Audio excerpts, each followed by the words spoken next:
Well, hello, hello. I am going live with ingredient guru Mira Dessy. So I am just going to go ahead and invite her on. Just finding her. She is the ingredient guru and how to get healthy groceries, how to have a healthy pantry, and how to have healthier food for your entire family. So, Mira's been doing this for a while, and I'm so happy to talk to her. Here she comes. Hey, Mira. Hey, how are you? I'm good. How are you? I am doing great. Oh my gosh, your setting looks fabulous. Yes, I'm out in nature today, and there might be roosters crowing, but hey. That's so great. Yes, how are you? I'm doing really well. I am back in Texas. We were in Colorado for a little bit, loving Hmm. the cooler air there, but also happy to be back home and settling back into the community. Yeah, great. Where do you live in Texas? Near Oh, Houston? okay. Yeah. Yeah, yeah, hot. I've been in the Bay Area and I've been in Scottsdale, Arizona, and it was like 112 there in Scottsdale, and it's been, close to 100 here in the Bay Area, so I'm ready for cooler temperatures. I'm sure. I'm sure this is the time of year where some places are hoping for cool and some places are like, is it cold already? Hmm. So Hmm. that Well, I want to give you a little introduction. thank you. We met at the Mindshare conference, which is where health practitioners all get together and actually collaborate rather than compete with each other. And you just have some amazing things. So you are the ingredient guru and a holistic nutrition professional, and you've written at least one book, and you help people, you help parents to figure out what's healthy in their pantry. You have some other kitchen stuff we'll mention later, kitchen clean out guide, some conversions. You have the grocery price tracking worksheet. You have some other things. But so welcome, welcome, welcome, and Thank welcome. Yeah, you. welcome to people, to anyone joining us live or to anyone watching the reel afterwards. And I think I want to start with why should people listen to you? Like, hey, I'm just going to Costco, getting my grocery food for my family of five or whatever. Um, I personally believe our food system is so toxic. So what's your opinion? And just enlighten us a little bit about your research and your opinion on that. Well, and I agree with you. Unfortunately, a lot of our food supply is so adulterated that it doesn't really represent a good choice for health. And there are a number of different reasons why this happens. The good news is there are other choices. Once you learn how to figure out which ones are the best ones for you, for your body, you can learn how to make those choices that are going to nourish rather than deplete your system. And then the other thing to keep in mind is I firmly believe the more we vote with our wallet and the more we make these choices, the more food producers change, because at the end of the day, their business is making money. Food just happens to be their product. And one of the things that I sort of point a finger at to remind people is a long time ago, there was a whole kerfuffle about whether high fructose corn syrup was good for you or bad for you. Hint, it's bad for you. Um, but there was a huge pushback from food producers, from the Corn Refiners Association, from lots of different places. And the more people began to say, we just don't want that in our body, it's bad for our liver, it causes weight gain, metabolic disease, other kinds of things. Now there's a whole bunch of products that say no HFCS on the front of the Yes. package. I've noticed that, and that's awesome. Thank you for enlightening us. But what I find, because I work with parents all the time, is I find it still very confusing with the Mhm. marketing. Oh, all natural and healthy and all this stuff, and it's not at all. And so, I think. parents need some guidance in, I'll talk to someone and they'll say, "Oh, we're eating really healthy." And I'll see what they're eating and I'm like, "Oh, that's, these granola bars or these processed things and it's not healthy at all." Mhm. So, any tips or hints or anything you can give us and people listening would be awesome. So, wherever you want to start with something like that. Sure. I think part of the challenge is it is very confusing. Food producers spend so much money on the psychology of marketing, and they put buzzwords on the front of the package to try to convince us that this Oops. is everything okay? I lost your sound for a second. Oh, okay. Keep Sorry going. Let's see. about Okay. that. We're back. Anyhow, food producers spend an awful lot of money trying to figure out how to convince us, it's got so much protein, it's all natural, it's got, a full day's vitamin C, all these claims. And the reason they do that, it's called front of package marketing. They're trying to convince you to not flip that package over and actually read the label. A few quick tips for reading the label that I think are really important for parents to learn so that they can make not only the best choices for their kids, but truthfully also for themselves. This is not just about the kids, this is about creating a healthy family unit. And one of the big ones is if it has a number, I don't encourage buying it. My joke, which is probably getting a little tired at this point, is there's no such thing as an Apple 64. They do not make carrot 12s. And I haven't so, seen you know, those. What does that refer to? I, I don't understand that. I'm just saying the numbers. So if it says, red dye number 2 or polysorbate 80 or those, we don't want those numbers because real food doesn't grow by numbers. So you'll never see, like it'll just say apples. It won't say apple 64 on the package. And the other thing that I also strongly encourage people to remember is anytime you see artificial anything on the label, artificial flavor, artificial color, artificial sweetener, those are not things you want in your body, and you certainly don't want them in your kid's body because the body has to process it before it can get to anything that provides any kind of nutrition in what you're eating. And yeah, I see that as just another toxin to add to the load of what's coming in, especially the artificial colors that can make kids really hyper, go to the brain, disrupt their neurotransmitters. So yeah, and it just since we're on that topic of the artificial colors, or artificial whatever, I know they have natural flavors and natural colors. So can you speak a little bit to that? Because I'm not sure they're so natural. Yeah, the challenge with that is that the term natural hides so many things. And if you'd like, I'm happy to send you a video called The Natural Effect that talks about just how useless that word natural is, and then you can share that with everybody afterwards. Uh, Natural flavor could potentially be actually extracts from plants and fruits and vegetables.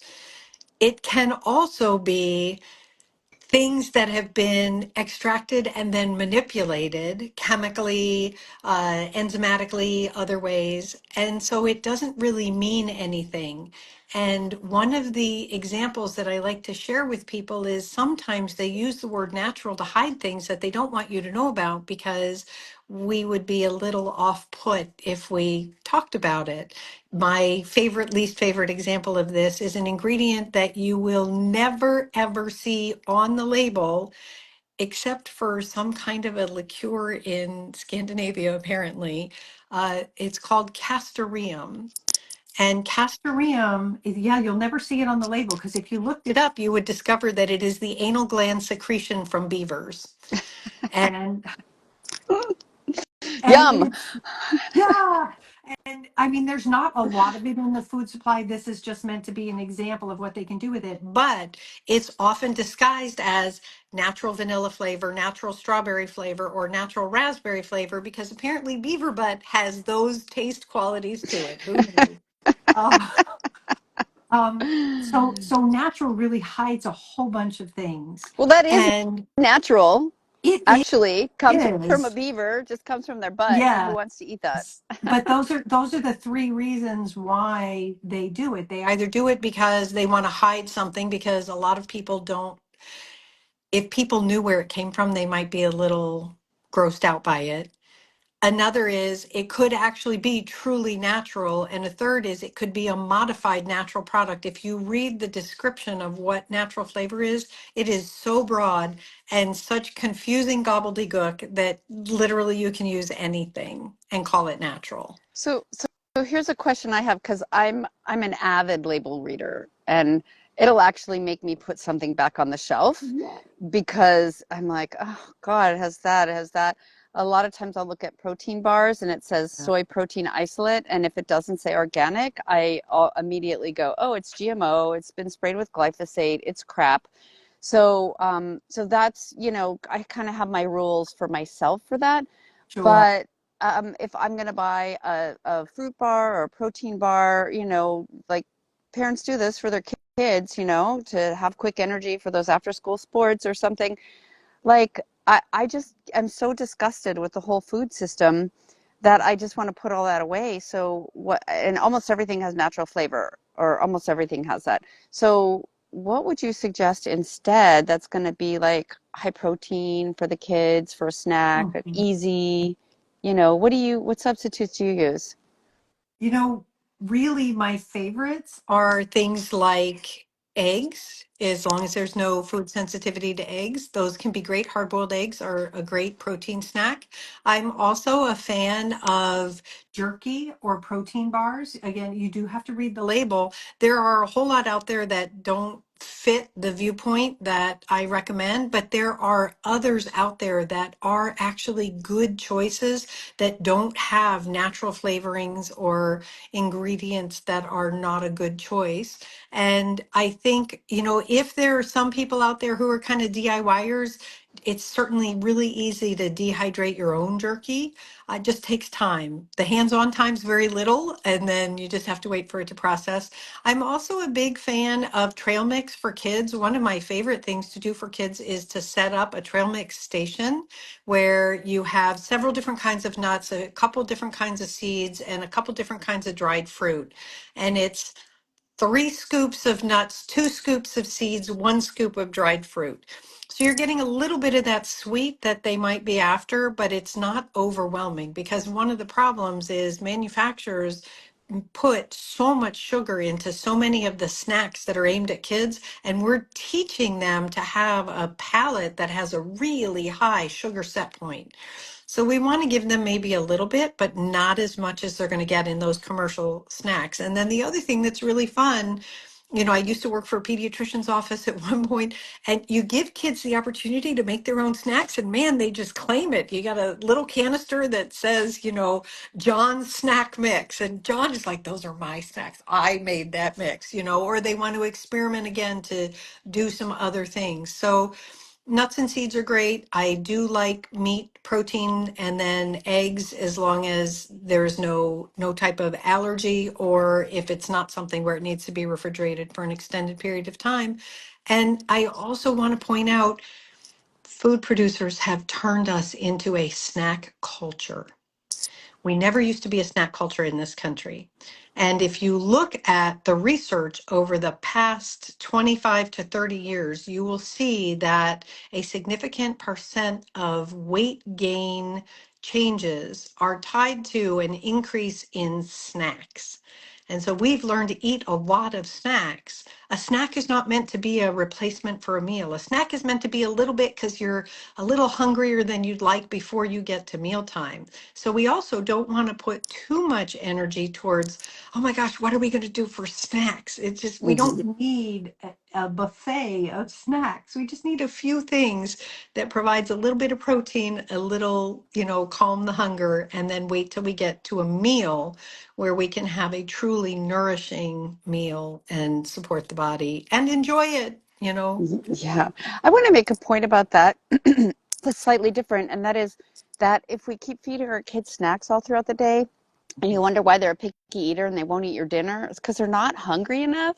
And Uh, so, if we don't give them snacks after school, I mean, maybe they have that hangry thing going on, and that's an appropriate time. But if they're actually hungry when they come to yeah. a meal, they're more likely to eat what you set down in front of them. And I've seen parents who, I was probably like this too, who are just like, I used to bring snacks everywhere. I always had food because my son had the hangry thing going Mm, on.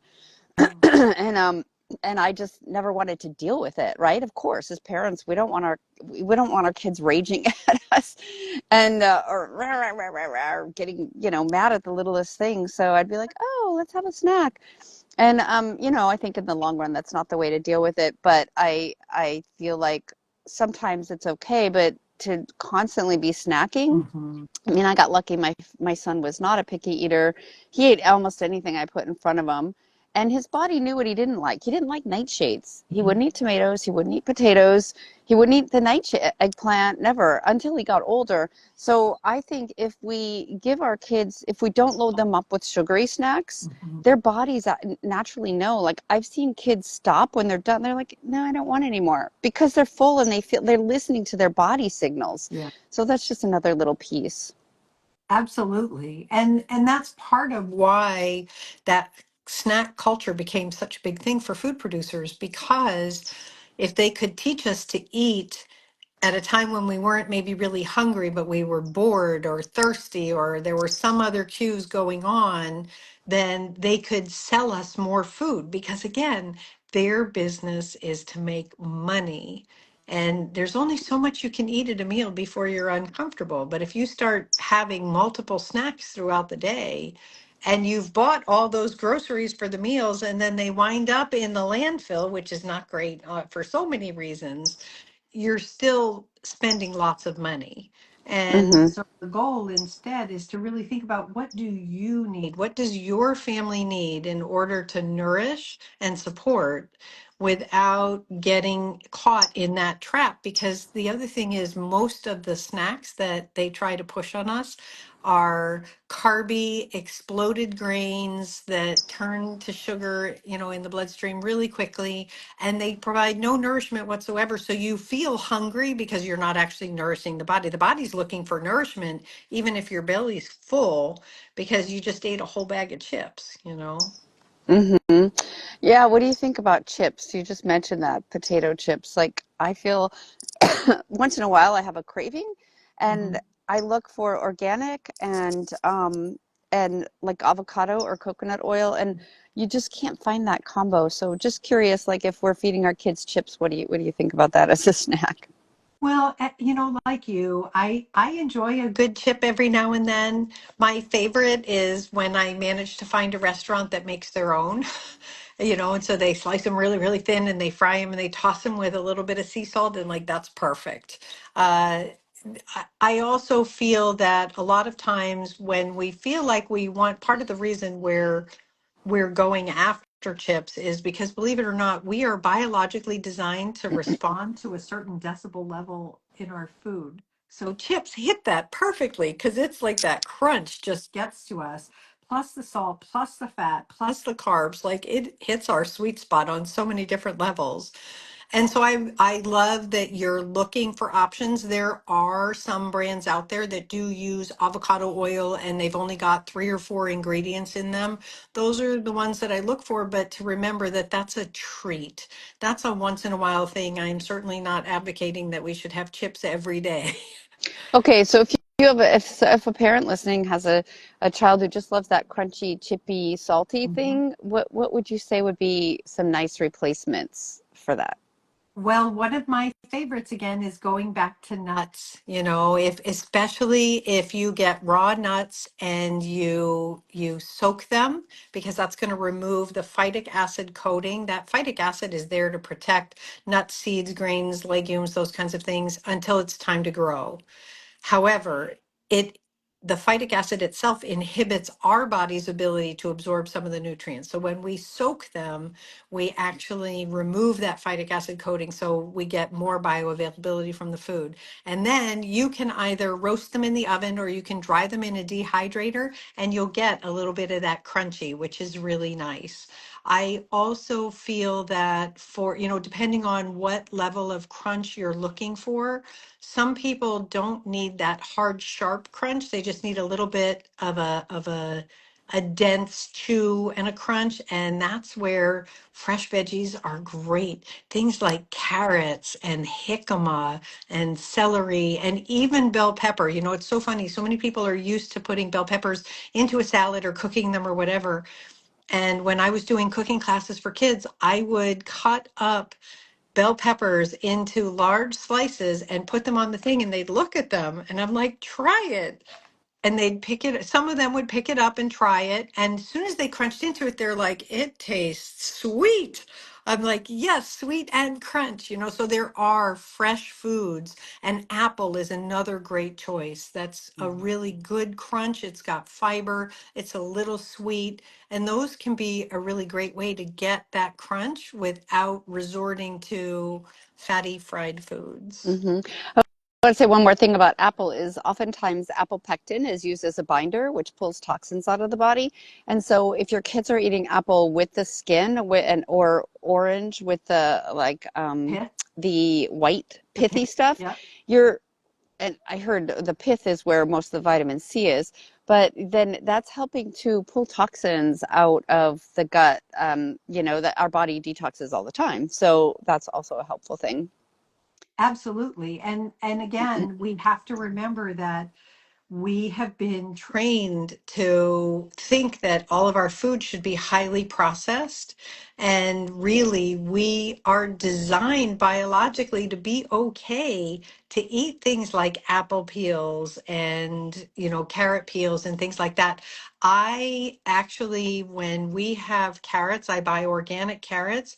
I will scrub them, but unless I'm putting them in a particular dish where it would interfere, I don't peel them. No, We I never eat them do with either. the peel on. Right, I know, but so many people are used to peeling everything. Mhm. And as you mentioned, that's where a lot of the nutrition is. So we want those peels. Mhm. They're good for us.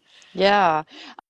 So I know that you talk about it's very well known that you shop the perimeter of the grocery store because that's where all the fresh whole foods are. And you also say it's not as safe as we think. So tell us about that. Yeah, absolutely. So there is this myth that the perimeter of the grocery store is the best place to go. You just buy everything from there. And I will gently remind everybody who's listening, food producers and grocery stores, pay attention to what you're doing. And when they figured out that everybody was shopping the perimeter, they were like, oh, we got to fix that. And so now there's something called product creep. And I will occasionally share on my Instagram some like really funny examples of that. But the biggest one that I can think of is how salad dressing has moved into the produce section now. There's a little refrigerated case next to all the greens, not because it has to be there, but because they've realized that they want to move the salad dressing there to convince you that it's convenient. It's the same thing when they're doing, strawberries, and there'll be a little case next to it with little plastic containers of gelatinous stuff and little spongy cakes and that kind of thing, because they're trying to convince you that they go together. And so you don't have to go to the other section of the grocery store to get it. We've brought it over here for you. And then spices and rubs and sauces in the butcher section. Like it's all over the grocery store. Once you see it, you can't unsee it. That's And true. That's true. Like near the apples, they have those caramel things to make the caramel apples, especially in yeah. the fall. Yes. And they do it because they're hoping that you'll go, oh, that would be really good. Those will go well together, whatever, and that you won't read the label. Or Hmm. they have cute little signs that tell you, oh, these two things go together. Get one, get the other, and so that you'll throw it into your cart. And again, this is where we have to remember it's important to shop with a list. Studies show that people who shop without a list tend to spend A, more time, B, more money, and C, less healthy choices appear in their cart because they get sidetracked by all of the marketing. So Yeah. you need to I feel focus like that on, when I go to Trader Joe's.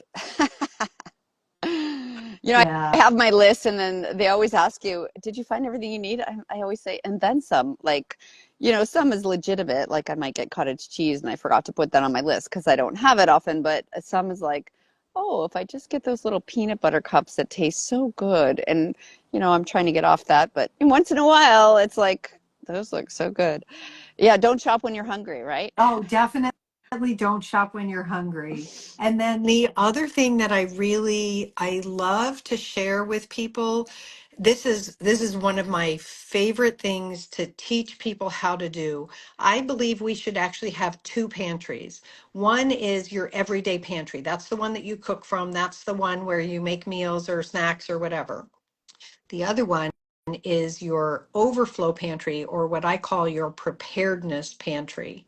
And except for fresh food, when you shop, you should actually be shopping for your preparedness pantry to make sure that you don't run out of things. And so this is where you figure out how much would my family go through in, generally I encourage people to have enough in their overflow or preparedness pantry for 2 to 4 weeks. You can certainly store more if you have room for it, but 2 to 4 weeks is usually a good amount to have in there. And for example, my family, we go through a lot of mustard. So we always have two mustards in our preparedness pantry. And when one comes out, the one in the back moves forward and we buy another one to go in the back, so that we've always got two mustards in the preparedness pantry. That's the way you should be grocery shopping. If you just go to the grocery store and you're like, what are we going to eat this week? Like it's a crapshoot Yeah, it's as to what. good to have a menu plan Mhm. and then your list, right? Yes. We're gonna wrap up soon, but before we do, I want to ask your opinion about organic versus non-organic, because organic, like when I go back to the Midwest to visit my mom, it's so incredibly expensive and it's hard Mhm. to find, and and yet I know it's so much better for us to not have all the poisons on our food. So can you Right. speak to that at all? Sure. I believe that organic is good. I think there are times when it's okay to not buy organic, especially if you have a farmer's market, a CSA, something like that. If you know a regenerative farmer, most regenerative farmers do not seek out organic certification because it's a 3-year process. It costs tens of thousands of dollars, and then they have to be recertified every year. It's very arduous. And so if you know the farmer or you're comfortable with, you've had a chance to talk to them and they say, yeah, we don't use poisons on our land or we don't use these processes, I think that that's okay. But that also means building a closer connection to your food, which I think we should all do. Absolutely. And I've noticed that I live in Oregon and there's farmers markets, in most cities, but I noticed there's also meat producers. There's farms that have cows and pigs and chickens and that you and around me salmon, they catch fresh salmon. And so we can get these meats at the farmers market as well that are healthier raised. I was once a part of you can't buy raw milk in Oregon, but you can be Mhm. part of a cow share. So you partly own the cow, so Right. that's how you get the milk. And they didn't vaccinate the cows. They didn't use antibiotics on the cows, and they were naturally, like super naturally raised, Yeah. just out in nature, like how we're all supposed to, No, how life is supposed no to added be. hormone. Yeah, absolutely. And that's really important too, because the more we can, and it's not always easy. Like I live in a very suburban area, so there is a farmer's market near me. I do tend to buy my meats through an online producer because to get it where I am is very inconsistent with my schedule for to be able to do that. So it's about finding resources that work for you and just getting to know who's making your food a little bit better and supporting them, because I truly believe that big agriculture, the monocropping commercial, 1,000-acre single crop farms are not the way to sustainability and nutrition and health. Yeah, so can you just, for parents who are still listening or listening to the reel, Can you share some brands? Like, where do you get your meat online? What are some names of some brands that people might be able to find in their area? Maybe they can, maybe they can't, but if there's national brands that you recommend that parents can tap into. Sure. And that I will share that can be a little bit of a tricky issue because food companies tend to get bought all the time. And many it's really astonishing if you look at the web of who owns your food. There are about 10 major companies globally that own the vast amount because when they buy a brand, they don't change the label. They are buying that brand name and those consumers, so they want to leave it the same in the hopes that you won't notice. For example, Burt's Bees got bought by Clorox, and then over time, some of the ingredients changed a little bit, but what they bought was all the people who love Burt's Bees. So that does happen a lot. I will share, as of right now, I personally buy my meat from Wild Pastures, and I've talked with them. I like them. They are a sister company to the company that makes the paleo sticks, which are great too. Those are beef jerky sticks. Those are amazing. And so that is a brand that I like. I will also share that I think if you're lucky enough to be near a farmer's market where they do have meat producers, it's just great to go talk to them because I am a fan as much as possible of local over shipping. Just because, food miles do contribute to environmental concerns and that kind of thing. So if you can get it locally, it is a better option. Awesome. One last thing. I know that you say don't be a drill sergeant when it comes to food changes. Yeah. Can you just say, give parents a little slack around this, or how do you say this? Sure. What do you No, say? I love that. That's perfect. Don't be a drill sergeant. And I will share when I began my journey towards eventually becoming the ingredient guru, when I was cleaning up our pantry and learning how to reclaim my health, because I went through a major health crisis and was diagnosed with 5 different autoimmune disorders. And I had to learn how to come back from that. And I did become a drill sergeant. It was not pleasant. My poor kids, like, I remember one of my daughters, we were standing there in the grocery store having a knockdown, drag out disagreement. People were walking by going, don't want to go down that, because it was just really uncomfortable. And so I think what's much better is look for options and maybe bring them home and say to your kids, hey, let's have a taste test.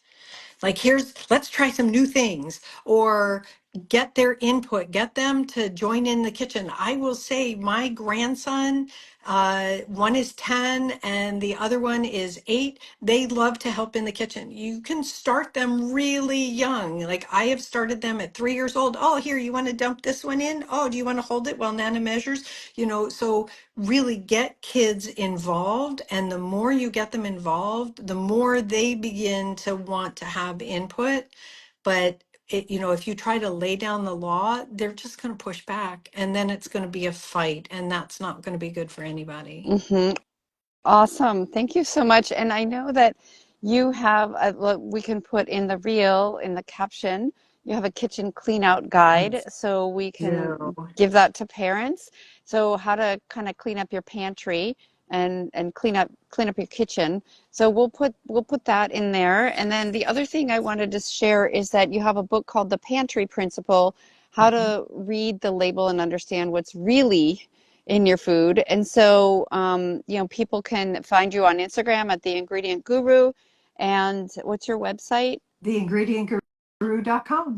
Great. Super. Great. So, yeah, so you can go and look at resources there. I was looking the other day as we were preparing for this. So awesome. And I think so many parents need this because even our younger parents in their 20s and 30s may not have grown up with these kinds of principles. Even, my mom was, I grew up in the 60s and 70s where, uh, you know, all the packaged foods were starting to come out, and my mom was like, yeah, let's make this easier. I think you can have easy meals even without all the horrible packaging and like no nutrient food, basically. You agree? Absolutely. Absolutely. I agree with you 100%. Yeah, awesome. And I have some recipes on my website, autismtransform.com. if parents want to go see. And we can make our own chicken nuggets at home. We can make our own French. We can make our own. So you can choose organic, and you can choose to put not natural flavors on it, but salt and pepper. You know what I mean? Yeah, or spices. I mean, Yeah. the other thing is we're so used to a highly hyper palatable level of salt. And instead, why not use things like curry or other seasoning profiles? Like there's so many delicious flavors out there. We need more than salt, pepper, and sugar. Right. I love smoked paprika if your kids are amenable to that. But that's a really yummy one that I don't know, it just gets me every time. It's like, wow, this is so good. Absolutely. Well, Absolutely. I well, agree. thank you so much, Mira Dessy, the ingredient guru who's come on today. And I hope, parents, you've learned something here and can go forth with confidence into the grocery store and have your pantry set up. And like I said, look for the goodies that we have coming from Mira. And yeah, thanks for joining. Thank you so much. It was really great to talk with you. Yeah, it's good to see you again. And nice to see you too, All Lunar. right, take And care and stay cool. yes, thank All right, you. Bye bye bye. bye.